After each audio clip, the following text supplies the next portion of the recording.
Renato Gaúcho apresenta A Força do Amor. Era um sábado, quase 11 horas da manhã. Eu ali em casa com meu filho, minha mulher estava trabalhando, quando recebemos a visita da prima dela. A Giovana morava ali perto e de vez em quando aparecia de surpresa ali em casa. Só que quando abri a porta e dei de cara com ela, já fui falando que a Débora estava trabalhando, imaginei que ela tivesse ido atrás da minha mulher. Mas ela respondeu aquilo: eu sei, Ailton. Vim aqui foi para falar com você mesmo. A expressão dela estava diferente. Quando perguntei o que tinha acontecido, ela respondeu com aquele pedido: posso falar com você? Tem uma coisa muito séria para conversar. Ela entrou, viu que meu filho estava ali no sofá brincando de joguinhos no celular e pediu: tem como você falar pro Cauã ir lá pro quarto? É que eu não queria que ele ouvisse o que a gente tem para... Levei meu filho pro quarto, já meio impressionado, porque, pelo jeito dela, a conversa seria realmente muito séria. Não vou mentir, naquelas alturas já estava bem preocupado, né? Pela cara da Giovana, o assunto não devia nem ser positivo, ser bom. Voltei para a sala, para quebrar o gelo, perguntei se ela aceitava um café, mas ela só balançou a cabeça recusando. Perguntei qual era o assunto e ela falou: então, Ailton, é sobre a Débora. A Débora? O que tem ela? Você lembra daquela vez que ela passou a noite fora e acabou me envolvendo na história? Quer dizer, eu e a mãe? Claro que eu lembrava. Imagine se não. Até porque nem fazia muito tempo que isso tinha acontecido. 2 meses e tanto. Nesse dia em questão, lembro que era um sábado, a Débora tinha saído de manhã para trabalhar, como fazia todo final de semana. Só que não voltou para casa. Imagine o estado de nervos em que eu fiquei. Até porque o celular dela ficou desligado até o dia seguinte. Olha, eu passei a madrugada toda em claro, só pensando bobagem. Que tivesse acontecido alguma coisa de ruim, que ela pudesse estar em algum hospital, ou então nas mãos de algum bandido. Deus me livre. Na verdade, pensei no pior. Ninguém queira imaginar o sufoco que eu passei. Liguei um monte para casa de amigos, de parentes. Liguei inclusive para Giovana. Só que o celular dela também estava fora de área. Só não fui bater lá na porta da casa dela porque não queria deixar meu filho sozinho ali em casa. Olha, varei a madrugada, sem atinar no que fazer. Coloquei na cabeça que se ela não aparecesse até de manhã, eu ia dar um jeito de deixar o meu filho com algum vizinho ali, iria até o fim do mundo para ver se encontrava a minha mulher. No fim, ela acabou dando as caras. Eram 5 e pouco da manhã quando ela chegou. Eu estava ali na sala, andando de um lado para o outro, como um zumbi, quando escutei o barulho da chave na porta. Meu coração disparou. E quando a porta se abriu e eu a vi entrando, quase desfaleci. Meu Deus, Débora, onde você estava, mulher? Meu Deus, o que aconteceu com o seu celular que só dava fora de área? Tô aqui morrendo de preocupação. Ai, Ailton, nem te conto. A gente se deu mal. Como assim se deu mal? A gente quem? Ué, eu, a Giovana e a tia. Tá, mas o que aconteceu? Foi então que ela veio com aquela história mais esquisita do mundo. Tinham ido até uma chácara, onde teria um chá de fralda de uma colega de trabalho dela, de carona com outra colega, só que na volta acabou dando problema no carro e eles não tiveram como voltar, já que ninguém conseguia achar o defeito do carro, e acabaram ficando lá na chácara mesmo. Olha, eu escutei aquilo e fiquei sem saber o que pensar. Tá, mas que coisa esquisita. E como é que vocês voltaram então? E por que não pegaram carona com alguém? Ela não respondeu. Falou apenas que a dona do carro disse que ele costumava dar problema de vez em quando. Aí ela, a dona, tinha levantado mais tarde, de madrugada, e foi bater na partida para ver se o carro pegava. E por incrível que pareça, não é que pegou. Aí foi acordar o pessoal para ir embora. Até porque ela precisava chegar bem cedo em casa, tinha compromisso. Eu fiquei olhando para a cara da minha mulher sem acreditar. Perguntei, por que é que ela não tinha me avisado sobre esse tal chá de fralda? Mas ela disse que ia me avisar lá da chácara, quando chegassem. Mas que não tinha área. Olha, convenhamos, viu? História pra lá de esquisita. E ela viu que eu não estava acreditando muito. Tanto que falou, se estiver duvidando de mim, converse com a Giovana. Ela e a tia estavam comigo. Elas podem confirmar tudo aquilo que eu te contei. Agora eu vou dormir, tá bom? Tô muito cansada, morrendo de sono. Nem um beijo ela me deu. Passou reto por mim e foi na direção do quarto. Eu ainda fiquei ali parado na sala, remoendo aquele episódio, sem saber o que pensar. Não que eu duvidasse dela ou desconfiasse dela, até porque ela nunca tinha feito nada que justificasse, sabe? Uma suspeita, enfim. Mas de todo modo, aquilo não me caiu muito bem. Parecia história mal contada. Bom, dos males o menor, né? Pelo menos ela estava bem. Tinha chegado em casa, nada de mal tinha acontecido. Claro que depois eu fui tirar a história limpa com a Giovana. A Giovana e a mãe dela, né? E as duas confirmaram tudo aquilo que a minha mulher tinha contado.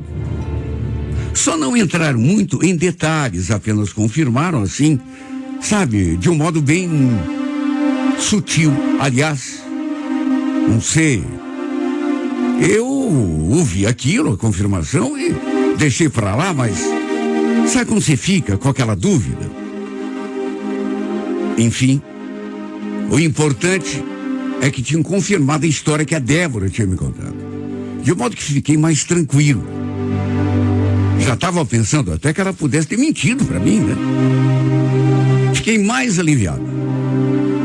A prima dela até poderia estar acobertando alguma coisa, caso a Débora estivesse fazendo alguma coisa de errado.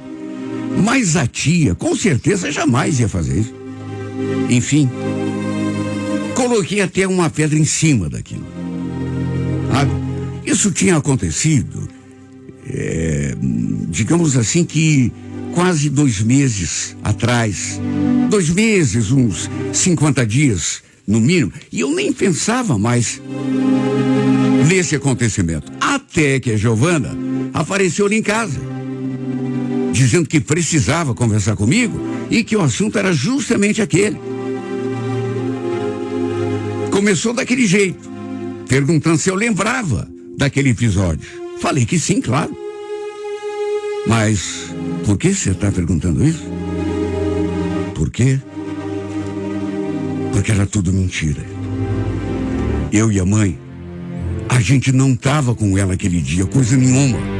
Ela envolveu a gente nessa história para salvar a pele dela. Você está brincando comigo? Me conta isso direito? Como assim? Olha, Eito, sei que não vai ser uma coisa fácil para você saber disso. Mas eu preciso te falar, eu tô com isso aqui engasgado, sabe? Tá me sufocando. Ela ficou com outro cara aquele dia. Outro cara? Mas que loucura é essa? O que é isso? Você não pode entrar aqui em casa e falar uma coisa dessas da Débora. Aliás, até a tua mãe confirmou aquela história. Pois é, Hilton. É que ela pediu pra gente fazer isso. Ela implorou. Ninguém queria ter mentido. Mas ela implorou. Usou a gente para salvar o lado dela, claro, né? A Débora nunca foi santa. Não é de hoje que a gente sabe que ela apronta pelas tuas costas. Meu Deus, pelo amor de Deus, diga que você está brincando, que isso é uma pegadinha.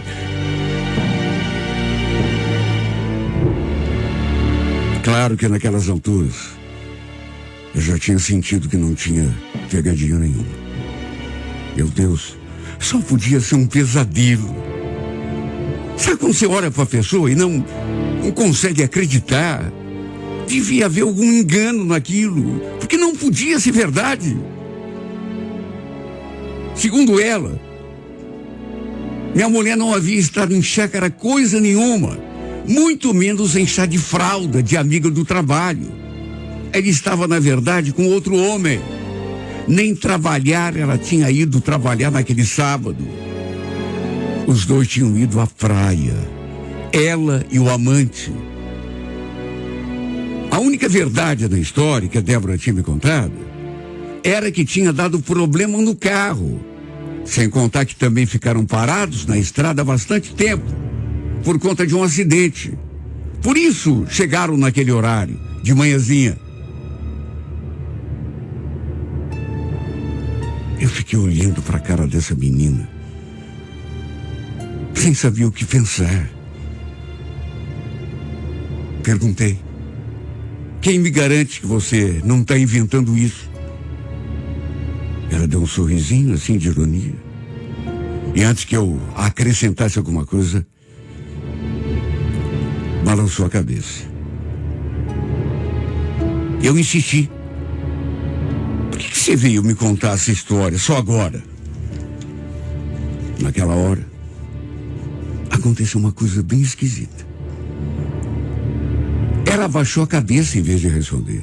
E quando me encarou de novo, eu vi que seus olhos estavam molhados.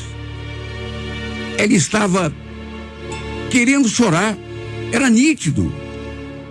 Tanto que ela respondeu num fio de voz: porque não foi só para você que ela mentiu naquele dia. Ela mentiu para mim também. Sabem com quem que ela estava? É claro que eu não sei. Nem estou acreditando nessa história. Pois ela estava com o meu namorado. Os dois estavam juntos. Eu descobri que não é de hoje que eles estão de caso. Quem? Ela estava com o Paulo?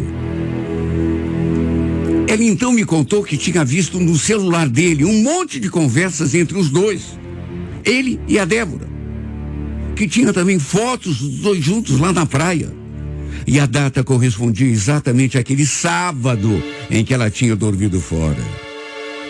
Naquela ocasião, o Paulo também tinha dado uma desculpa para não se verem. Diz que ia atender um cliente em Ponta Grossa e que talvez não desse tempo de voltar naquele mesmo dia. De repente ela não conseguiu segurar o choro e começou a chorar ali diante de mim. E depois ainda acrescentou que se eu quisesse, ela poderia me enviar alguns prints das conversas que ela tinha visto no celular do namorado. Olha, eu fiquei num estado. Não sei como não me deu um ataque do coração ali mesmo. Precisei até sentar no sofá, porque comecei a sentir uma tontura. Além de tudo aquilo, ainda tive de ouvir a Giovana falando mal da Débora. Que ela não valia nada, que era uma vadia, que vivia me traindo antes do nosso filho nascer, inclusive. Olha como me doeu ouvir aquelas coisas todas. E como se fosse pouco. Depois, como tinha prometido, ela mandou mesmo alguns prints das conversas que ela tinha salvado do celular do Paulo entre ele e a Débora. E contra fatos não há argumentos. O que eu ia dizer? Mesmo que não estivesse acreditando, não tinha muito o que falar naquela hora, né? Antes de ir embora, Ela disse que já tinha acertado as contas com o namorado, tinha terminado tudo com ele, e acrescentou: se eu fosse você, parava de ser tonto. Eu parava de fazer esse papel de trouxa para essa mulher. Aliás, numa hora dessas, ela já deve estar sabendo que eu descobri tudo, porque o Paulo já deve ter ligado para ela para avisar.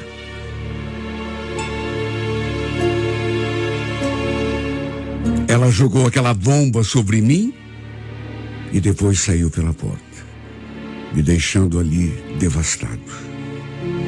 Vi e revi aqueles prints que ela mandou, e só de ler as coisas que a minha mulher tinha escrito pro Paulo e ele para ela, olha, chegou a me dar um embrulho no estômago. Juro, senti vontade até de vomitar. Estavam apaixonados e já era coisa antiga. Não consegui me segurar. Comecei a tremer e quando vi, estava chorando também. Só que chorei em silêncio. Até pro meu filho não acabar ouvindo tudo lá do quarto. Coitadinho, só tinha 5 anos. Ainda não entendia muita coisa, mas com toda certeza ia ficar assustado se pegasse o pai chorando daquele modo. Como é dolorido descobrir que a gente está sendo traído, meu Deus. Só Deus é que sabe a minha dor e a minha revolta. E ela já devia mesmo saber que a Giovana tinha ido conversar comigo para me contar tudo, porque chegou mais tarde em casa e não veio sozinha. Seu irmão veio junto. Deve ter ficado com medo da minha reação, claro. E passou na casa da mãe pedindo que o irmão a acompanhasse. Durante o dia, até pensei em ligar para ela, mas resolvi esperar para conversarmos pessoalmente, olhando nos seus olhos.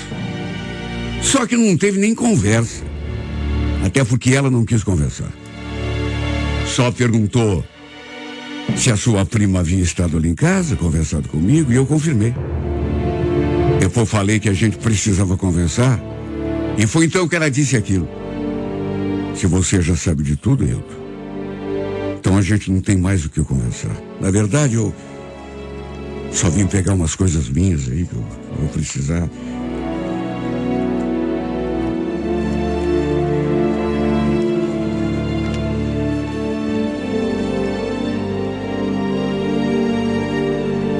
Se havia alguma dúvida. E é claro que não havia, né? Ela tombaria por terra naquele momento. Que nem conversar ela quis, nem se defender ela se defendeu. Só que eu não aceitei. Até porque, sabe, não é assim que as coisas... A gente tem que conversar assim, viu, Débora? Você tem que me dar uma explicação. O que a tua prima me contou é uma coisa muito séria. Ela não deu nem tchum. Foi tomando o rumo do quarto e eu fui atrás. Pensa na discussão. Até o irmão dela se meteu. Chegou a me fazer ameaça para que eu não encostasse o dedo nela. Até ele estava aprovando a safadeza da irmã. Aí não teve jeito. Ela pegou umas mudas de roupa ali e voltou com o irmão, provavelmente lá para casa da mãe dela. Foi assim que terminou aquele episódio lamentável. Ainda bem que deixou nosso filho ali comigo, porque eu não ia permitir que ela o levasse junto. De modo que, dessa forma constrangedora, chegou ao fim a nossa história. Depois ela ainda voltou para buscar o resto das coisas, levou também alguns móveis, coisas de cozinha, mas concordou em deixar o cão comigo, pelo menos isso. Falou que depois a gente veria como ficaria a situação do menino, se iríamos dividir a guarda ou... Até onde eu soube, ele está junto daquele Paulo, infeliz. Pensa na minha tristeza e na minha desilusão. Sabe, sei lá, tem coisa que acontece na vida da gente que não dá para acreditar, mas você é obrigado a acreditar, porque é verdade. Você sabe que é verdade. Não quer aceitar, mas não adianta.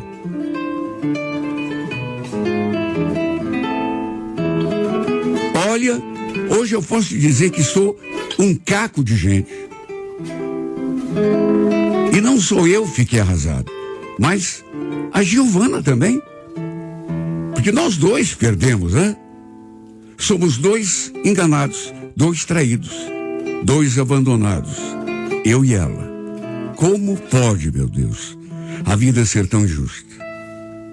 Pelo jeito, ao contrário do que se fala, o erro e a traição devem compensar.